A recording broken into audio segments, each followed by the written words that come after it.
Welcome to Suman TV. మినపసున్ని సింపుల్గా ఈజీగా ఏం చేయాలి? మినపసున్నికి ముందు మినపప్పు మనం గుండు మినపప్పుతో చేసుకుందాము. పొట్టు మినపప్పుతో కూడా కొంతమంది చేసుకుంటున్నారు, ఇవాళ రేపు నాకు చెప్తున్నారు. కానీ పూర్తిగా పొట్టున్న మినుములతోటి అది అద్భుతమైన రుచి ఉంటుందో ఉండదో తెలియదండి. కానీ ఎక్కువ పొట్టు తినకూడదు అని మాత్రం మా ఊళ్ళల్లో చెప్పేవాళ్ళు. నేను పూర్తిగా దాంతో ఏకీభవిస్తాను. అలా కుదరదు. పొట్టు మినపప్పు వద్దు, సాయి పప్పుతోటి చేసుకోండి. ఊళ్ళల్లో ఏం చేసేవాళ్ళంటే మినపప్పుని విసిరి కొంత పొట్టు పోగొట్టి పార్షియల్గా పోగొట్టేవాళ్ళు. ఒక 30% ఉండేది. అది సంవాట్ బెటరే. కానీ పూర్తిగా నల్లగా ఉన్న మినుముల్ని వేయించి అదేదో హెల్దీ అని మాత్రం భావించబోకండి.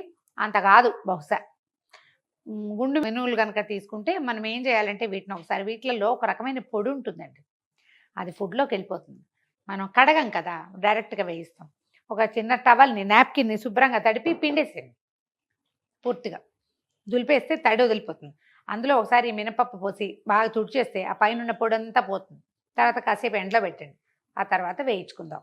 1 కప్పు 1 కిలో మినపప్పుతో కనుక మనం చేయదలుచుకుంటే దానికి కనీసం ఒక 75 గ్రామ్స్, 50 to 75 గ్రామ్స్ బియ్యం వేసుకోవాలండి. లేకపోతే నోటికి చుట్టుకుని బంకలా ఉంటుంది. మా ఫ్రెండ్ ఒకరు కేజీకి 100 గ్రాములు కూడా వేస్తారు. నేను 1 స్పూన్ తక్కువ వేస్తాను. కొన్ని మినపప్పుని వేయించుకుందాం. 1 కప్పు మినపప్పుకి 1 చిట్టి కప్పు, 1 స్పూను బియ్యం వేస్తున్నాను. పప్పు అన్నా కానీ పప్పు కాదు, గుండు మినుములు. వీటిని దోరగా వేయించుకుందాం. కాస్త ఓపిక్గా వేయించాలండి. మీ దగ్గర ఏమైనా మైక్రోవేవ్ ఉంటే మైక్రో కూడా చేసుకోవచ్చు. మైక్రో లేని వాళ్ళు మనలాంటి మామూలు వాళ్ళంతా చక్కగా మూకుడులో వేయటం, తాపిగా ఓపిక్గా సన్నటి మంట మీద నిదానంగా మంచి ఎరుపు రంగు వచ్చేదాకా వేయించుకోవాలి. వేయించి చల్లారి పెట్టుకోవాలి. ముందు వేయించేద్దాము, చల్లార్చే ప్రక్రియ తర్వాత చూద్దాం. మినపప్పు దోరగా వేయించామండి, కనపడుతుంది చూడండి, ఎర్రగా వేయించి చల్లార్చేసాం. చల్లబడిపోయింది. చల్లబడిన దాన్ని మిక్సీలో పోసేసుకుందాం. ఇదివరకు తిరగట్లో పోసేవాళ్ళమండి, ఇప్పుడు అవకాశం లేదు కదా. మిక్సీయే అన్నిటికీ ఒకటే మార్గం, ఏకమూలికా ప్రయోగంలాగా చేస్తున్నాం అనమాట. దీన్ని గ్రైండ్ చేసి కొంచెం జల్లెడ ఒకటి దగ్గర పెట్టుకుని, మెత్తటి పిండి కావాలి మనకి, బరకు ఉండకూడదు. కసకస అని ఉంటే బాగుండదు, మృదువుగా ఉంటే నోట్లో వేసుకోగానే కరిగిపోతుంది.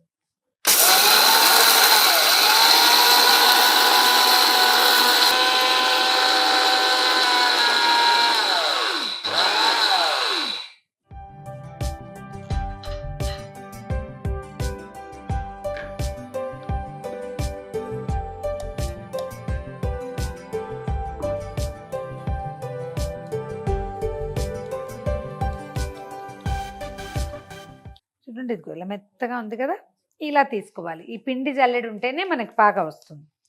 ఇట్లా జల్లించి మొత్తం మినపప్పుని మెత్తటి పిండిగా చేసేసుకోండి. పిండి మొత్తం జల్లించేసానండి. ఇప్పుడు ఏం చేద్దాం, 1 గ్లాసు మినపప్పు పోసాం కదా, 1 గ్లాసు బెల్లం. ఈ బెల్లము మినపప్పు కలిపేటప్పుడు చేత్తో కలిపితే బాగానే ఉంటుంది, కానీ ఇవాళ రేపు బెల్లాలు మన మాట వింటలేదండి. కలిపేసి ఒకసారి మిక్సీలో తిప్పేద్దాం. అప్పుడు కరెక్ట్గా మనం ఉండలు చేసుకోవడానికి సరిపడా పాళం వచ్చేస్తుంది.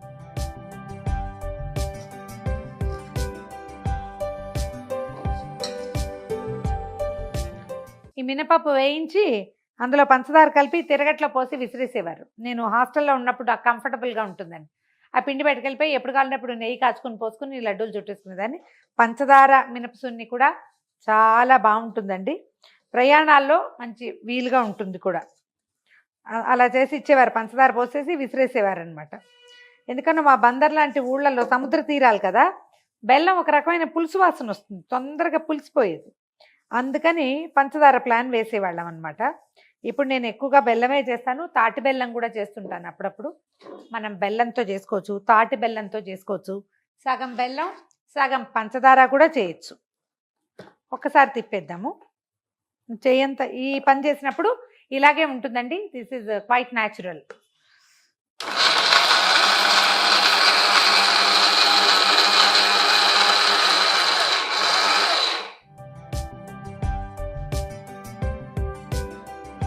కలిసిపోతుంది.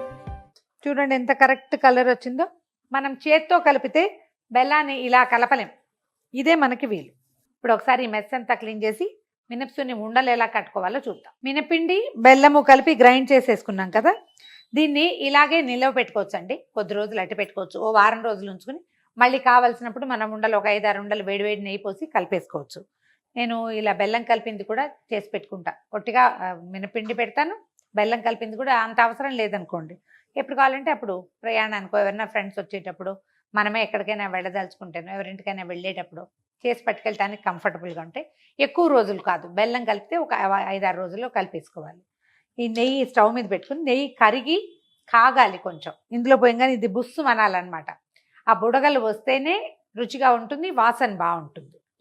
ఇంక ఇందులో ఏలక పొడి అలాంటివి ఏమి వేయక్కర్లేదండి. ఇక ఏలక్కాయలు లేవు, జీడిపప్పులు, కిసుమిసులు, గందరగోళం ఏమీ లేదు. మనం ఏదైనా దీన్ని రిచ్గా చేసుకోవాలి అంటే ఒక ఐడియా చేయొచ్చు దీంతో పాటుగా.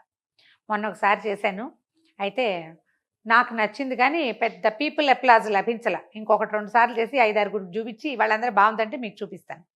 రాగులు, మినువులు కలిపి చేశాను లడ్డు. నాకు బాగానే ఉందనిపించింది. ఇంకొంచెం హెల్తీగా కూడా అవుతుంది కదా అనిపించింది. మా ఇంట్లో ఎక్కలేదు, ఆఫీస్లో ఎక్కుతుందేమో చూసి మళ్ళీ చేద్దాం. అది కొంచెం కాగనిద్దాం నెయ్యి. కాస్త తెరిలితేనే బాగుంటుంది. నేతికి కొలత ఏమీ లేదండి, అందాజుగా పోసుకోవటమే. మనకు లడ్డు అవ్వాలి.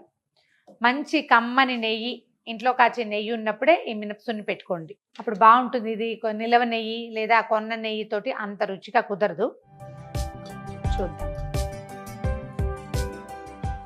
అదిగో బుసబుస అంటుంది చూడండి, అలా రావాలన్నమాట. దీనికి ఎంత అవుతుందో చూద్దాము.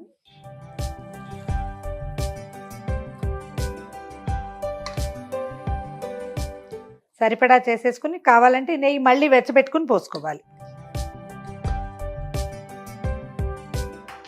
అంత వేడే ఉండదండి, క్షణాల్లో చల్లారిపోతుంది.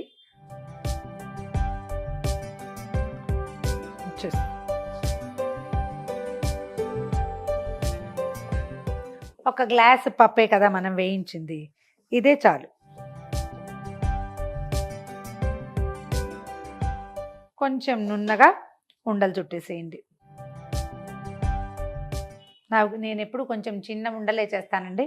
ఆఫీస్లో అందరికీ నవ్వొస్తుంటుంది, మేడం భలే చిన్న సైజు చేస్తారని.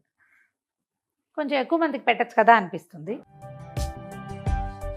దీంట్లో బెల్లం సెలెక్ట్ చేసుకునేటప్పుడు కూడా శుద్ధగా చాకు కూడా తెగనట్టుగా ఉండే బెల్లం అయితే దాంతో చేయబోకండి. కొంచెం ముక్కలు విరగలిగే బెల్లం అయితేనే టేస్ట్ బాగుంటుంది. ఒక బూరుగుపల్లి బెల్లం అని ఒక రకం దొరుకుతుంది, చెక్కలా ఉంటుంది, చిన్న ముక్కలు కొట్టుకోవచ్చు.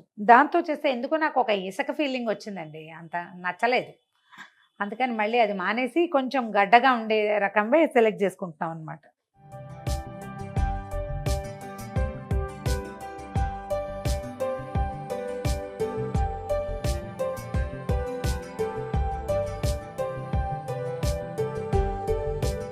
గుమగుమలాడే కమ్మని రుచికరమైన బలవర్ధకమైన మినపసున్ని చాలా సింపులేనండి. మనం ఒక గ్లాస్ చొప్పున చేయటం అలవాటు చేసుకుంటే ఒకేసారి 1-2 కిలోలు కూడా చేసేయగలుగుతాం. ఒక గ్లాస్కి ఒక గ్లాస్ మినపప్పు వేసాను, ఒక గ్లాస్ బెల్లం వేసాను కదా, చూడండి 15 లడ్డూలు వచ్చినాయి. దీనికి ఒక చిన్న అంత కప్పు నెయ్యి పట్టింది. పిల్లలకి చాలా బలమండి, ఎదిగే పిల్లలకి చాలా మంచిది, కొత్తగా మెచ్యూర్ అయిన ఆడపిల్లలకి చాలా మంచిది, డెలివరీ అయిన తర్వాత పాలిచ్చే తల్లులకు కూడా మరీ మంచిదండి. హెల్తీ థింగ్, ఇది అలవాటు చేసుకోవాలి. బజార్ నుంచి తెచ్చే బదులు మనమే చేసుకుంటే అందులో ఏముందో మనకి క్లియర్గా తెలుస్తుంది కదా. నెయ్యి కల్తీ కాకుండా ఉంటే ఆరోగ్యానికి మంచిది. ట్రై చేసి చూడండి. ఈ వీడియో కనుక మీకు నచ్చినట్లయితే లైక్ చేయండి, షేర్ చేయండి. మరిన్ని ఇంట్రెస్టింగ్ వీడియోల కోసం సుమన్ టీవీకి సబ్స్క్రైబ్ చేసుకోండి.